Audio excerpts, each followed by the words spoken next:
নমস্কার প্রিয় দর্শক বন্ধুরা, কেমন আছো তোমরা? আশা করি সকলেই ভালো আছো, আমিও ভালো আছি। চলো রেসিপিটি শুরু করা যাক। আজ নিয়ে এসেছি শাকের একটি রেসিপি। প্রথমে কড়াই বসিয়ে দিয়ে দিচ্ছি সরিষার তেল 2 টেবিল স্পুন, দিয়েছি 2টি শুকনো লঙ্কা ফাটিয়ে। এগুলো একটু ভাজা হয়ে এলে দিয়ে দিচ্ছি হাফ টিস্পুন পাঁচফোড়ন। তারপর দিয়ে দিচ্ছি কুচানো পেঁয়াজ, একটি বড় সাইজের পেঁয়াজ আমি কুচিয়ে নিয়েছি, দিয়ে গোল্ডেন ব্রাউন করে ভেজে নিই। হাফ ইঞ্চের মতো আদা খুব ভালো করে থেতু করে দিয়ে দিচ্ছি। তারপর দিয়ে দিচ্ছি 3-4টে কাঁচা লঙ্কা ফালি করে, একটি টমেটো কুচিয়ে দিয়ে দিলাম। এবার খুব ভালোভাবে নেড়ে চেড়ে নিচ্ছি।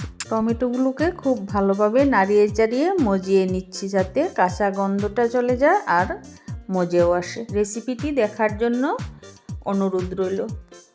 বন্ধুরা, দেখতেই পাচ্ছ টমেটোগুলো মজে আসছে। এবারে আমি দিয়ে দেব স্বাদ মতো নুন, দিয়ে দেব হাফ টিস্পুন হলুদ গুঁড়ো। শাকে একটু হলুদ দিতে হয়।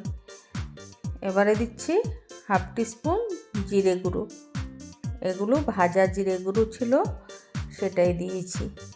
এবারে আমি আগের থেকে কুচিয়ে রাখা শাকগুলো দিচ্ছি।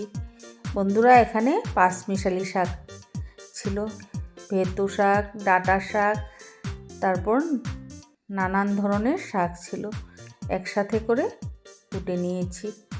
এবারে আমি ঢেকে দিলাম 2-3 মিনিটের মতো। এমনিতেই মজে যাচ্ছিল, তারপর 2-3 মিনিট ঢেকে দিলাম। এবারে দিয়ে দিচ্ছি মাছগুলো। এই শাক দিয়ে এই মাছগুলো বানালে বন্ধুরা, এই শাক দিয়েই এক থালা ভাত খেয়ে নেওয়া যায়। বন্ধুরা, একবার অবশ্যই বাড়িতে বানিয়ে খেয়ে দেখো, কথা দিচ্ছি নিরাশ হবে না একদম। দিয়ে দিচ্ছি 1 মুঠি ধনেপাতা কুচিয়ে। এবারে সামান্য একটু জল দিয়ে দিচ্ছি।